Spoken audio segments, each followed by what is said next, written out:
Hello YouTube. Well, I'm excited. This is our very first comment corner video, and let's get right into it.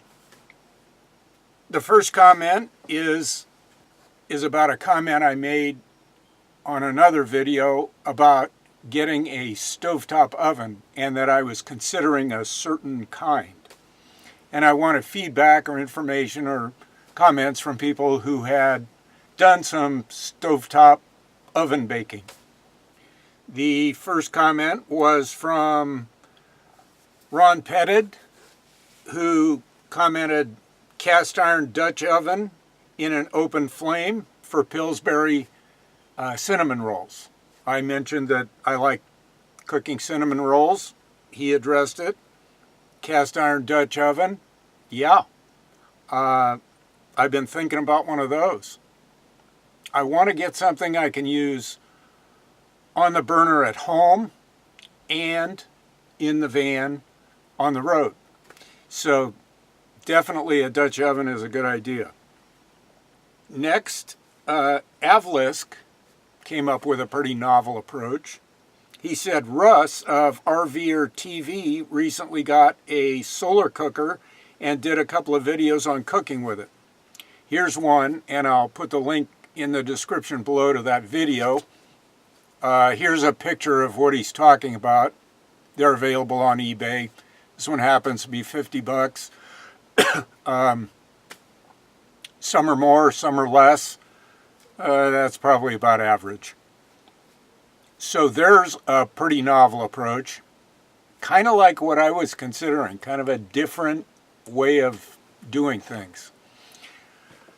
But bear in mind, this video was shot in March in Quartzsite, Arizona.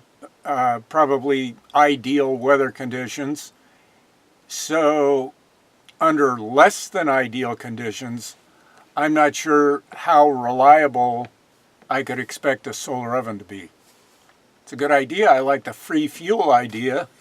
You don't have to pay for any propane or alcohol, or all you got to do is put it out in the sun, and the sun does the work for you. Next comment was from Ron Paladin, who says, I baked experimentally on a camp stove using a Walmart grease pot and a large silicone muffin cup. That's a good idea. I used a strip of metal cut from disposable aluminum baking pan as a support for the muffin cup.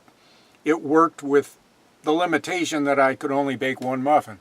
So that's a great idea if somebody needs something packable, storable, they don't have a lot of space, they want to be able to take something with them on a hiking trip or camping overnight or something like that. That'd be a great solution.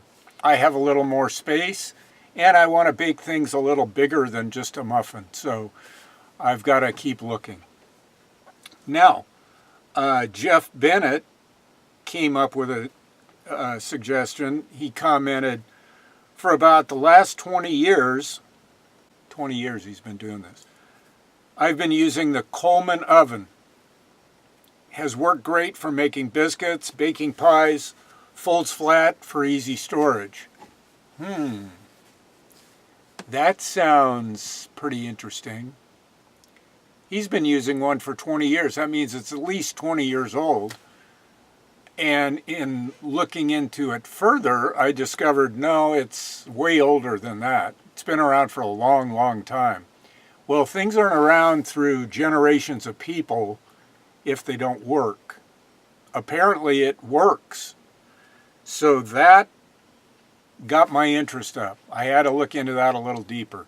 Because the thing I was looking at, and here it is, by the way, it's an Omnia stovetop oven. Runs for the complete whiz-bang package is $94 or $96. For the kind of stripped-down model, it's about $60. Well, that's almost twice as much as one of these Coleman camp stoves. The Coleman camp stove is, I would say it's a more traditional way of approaching cooking. The Omnia is cool.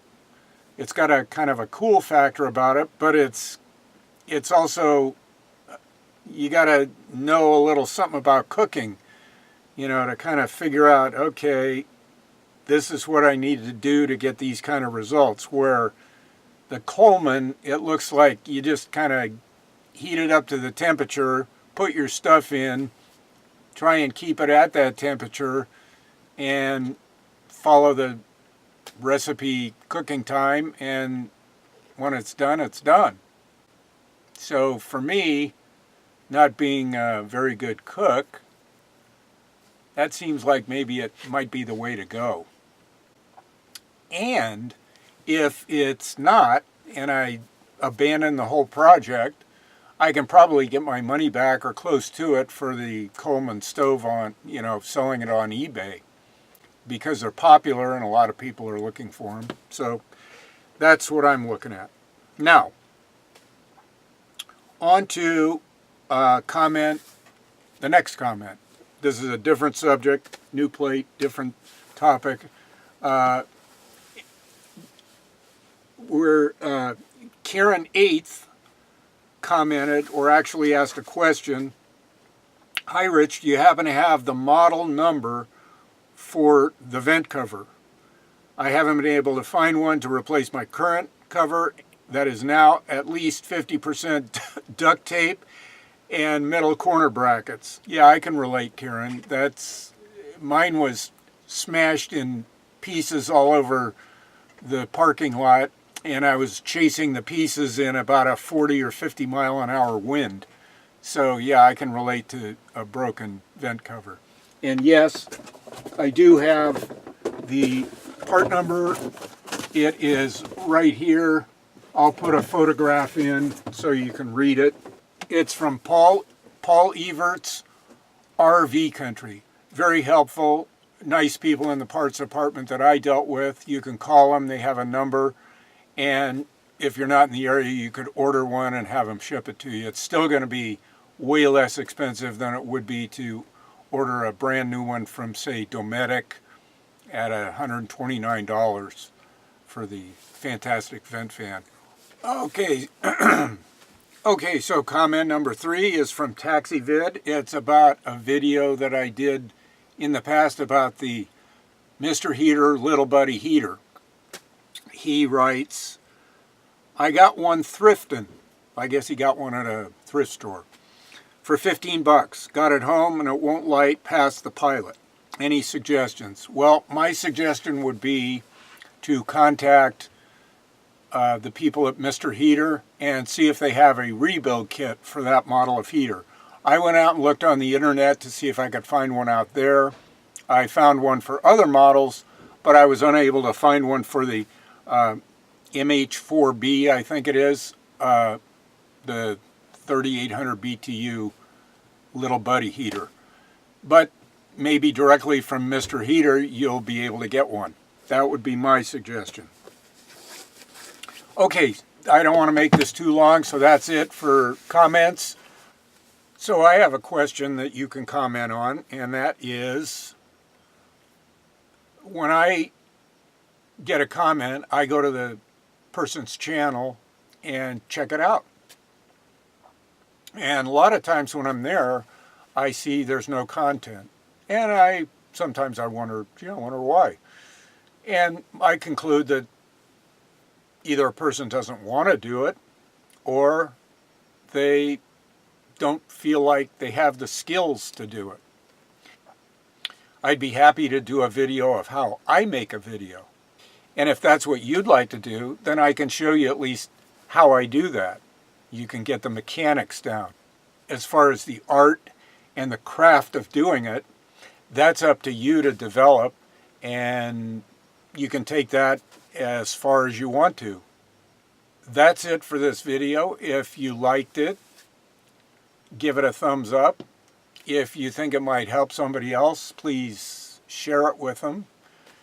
If you'd like to subscribe, that'd be great. That'd help me. And if you ring that little notification bell, you'll get notified when new content comes out, like these comment corners. Since this is a comment corner, then probably the most important thing you can do is comment as you see fit. Thanks for watching. Till the next video. See you later.